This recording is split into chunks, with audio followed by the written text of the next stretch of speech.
What is next for Jake Paul? What is he going to do? What is he going to do? Because as we know, he was the new Muhammad Ali. He was the guy taking combat sports by storm. He was the guy doing things for the fight community that nobody else has done. No, that's a joke. I've got nothing against Jake Paul, but he wasn't doing any of that stuff. He's doing what all fighters are trying to do, and that's secure their financial freedom for the future, trying to become a badass, trying to become respected, trying to be a true alpha male. And granted, he's decent in the ring. He's decent, but he came up short Saturday night against a novice in Tommy Fury, okay?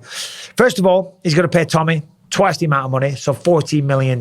And there was a meme out today or a little video from Jake Paul saying he's crying all the way to the bank, right? He was going, and then he was smiling.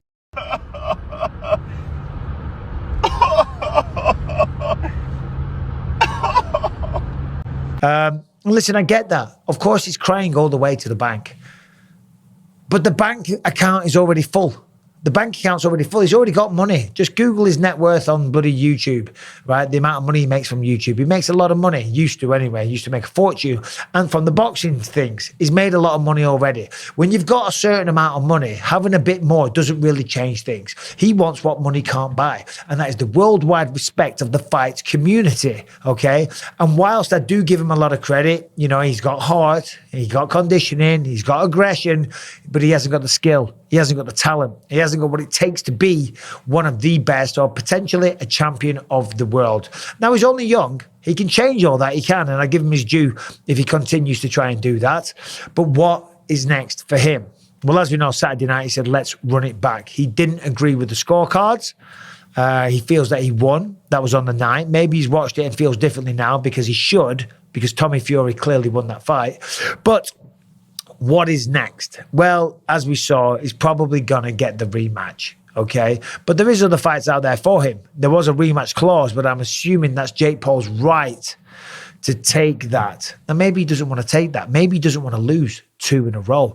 Because if he loses 2 fights in a row to Tommy Fury, then this experiment, this circus show, this sideshow, whatever you want to call it, this traveling circus of Jake Paul and his YouTube community in the boxing world, it's over. It is done, right? Stick a fork in it because it will be done.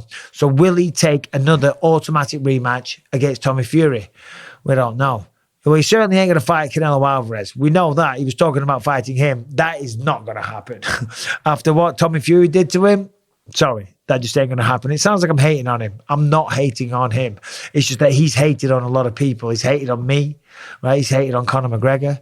He's hated on Nate Diaz. He's hated on the UFC, on Dana White. He's hated on fucking everyone. So unfortunately, you know, when you play that game, you're going to pay the piper, right? And that's what's going to happen now. You're going to be made to eat your words. So what is next? Well, there's Nate Diaz out there. And I got to say, I thought Nate Diaz would get beat of Tommy Fury. But after seeing that on Saturday night, I don't know if he would. I don't know if he would, because Nate Diaz is tough as hell. Nate Diaz has got a chin and he's got conditioning for days. Remember when he fought Leon Edwards, who's an incredible striker. In the 5th round, Diaz landed his last punch. The relevance of that is that Diaz never goes away. Diaz is always a threat, you know. And yeah, Jake Paul's bigger, you know, and he's focusing on boxing alone as opposed to jiu-jitsu and wrestling and all the rest of it. But Nate Diaz might not be a bad option. In fact, it's probably his best option.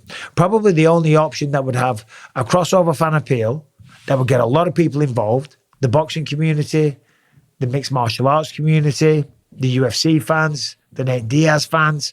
You know, that would be a big blockbuster. And it would probably be a safer fight than what it would be against Tommy Fury. Because Tommy Fury Saturday night, even though he didn't look like it, he handled the nerves and the pressure like a pro, but even though he didn't look like it, he was under tremendous pressure. Not only was he carrying the name of, you know, the Fury fighting family name, but also if he lost, because he took that bet, he was going to lose all of his money. Can you imagine what that feels like?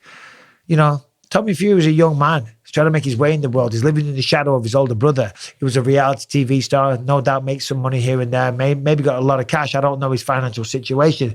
But either way, losing $7 million.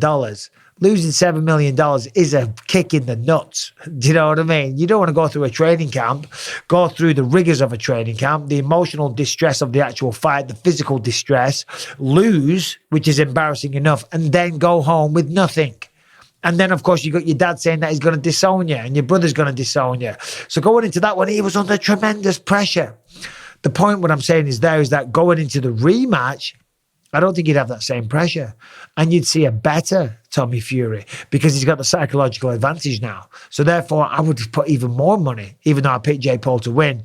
This time, I would put a lot of money on Tommy Fury to win if they fought again. So that's why I asked the question, what is next for him? Because even though on paper, it's Tommy Fury, the rematch. And he said he wants that. He said, let's run it back. I don't think that's the smart thing. I don't think that's the smart thing. Clearly, there's a lot of money riding on this. The production of that show was something else. But you want to go in there and get beat twice in a row? He needs to get a tune-up. He needs to get a win. He needs to keep the boxing community or the people that he's hoodwinked into thinking that he's a real boxer, that he can still do this, that he can still go the whole way, that he can still become a champion of the world down the line. You know, there's Cole Frock out there. Cole Frock had a funny little video the other day. Says he's going to drive his fist right through Jake Paul's face. If by some miracle you manage to beat Tommy Fury, then I'll listen to you. I'll have a little chat with you, see what garbage comes out your mouth, see what you've got to say. But until then, don't talk about me in the same league as you. I'm a 4-time world champion. 2 WBC titles here. You'll never, ever have one of them. You're not good enough. You're not a professional fighter. You're a performing clown. That's all you are. So keep my name out of your mouth until you've done something in the game. I think this Saturday your world ends. But if it doesn't, and you are stupid enough to take a fight with me, when this right hand lands on your chin, it will put you into fucking orbit and knock that stupid barnet off the top of your head. And listen, the reality is he ain't going to fight Cole Frock. Cole Frock is he's a bad man and he's a proper boxer. So that is the question. Who is it going to be next? It's Tommy Fury or Nate Diaz. They're the two.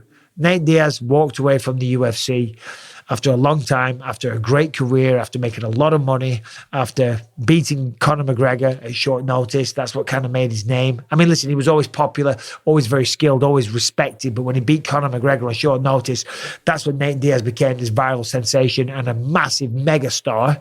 And he's always in the fight. But ever since he left the UFC, it's the Jake Paul fight. That's the one that's there.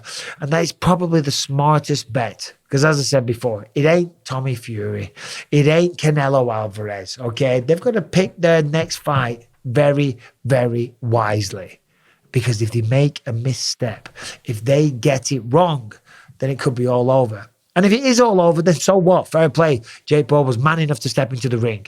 It's a hard thing to do, especially when you're famous, especially when you've got money, especially when there's a lot of people criticizing you, critiquing you, talking smack, whatever you want to call it. It all adds to the pressure. So I do give him a lot of respect. It sounds like I'm hating. I'm not hating. But he did disrespect a lot of mixed martial artists and myself. So, you know, if that's the game you want to play, then you got to accept a little bit of flack when it doesn't go your way. But anyway, there it is. You let me know. What do you think's next? Subscribe and ring the bell if you haven't done so. I'm going to be in Las Vegas this week as well. UFC 285 going down this weekend. I've got interviews with Cyril Gahn, Valentina Shevchenko, Derek Brunson, Dricus du Plessis. Got a lot of interviews coming your way. We got weigh-ins. We got post-fight reactions. We got a lot of stuff. UFC 285, we got you covered this week. So stay tuned for that. Take care. Subscribe. Ring the bell. See you soon.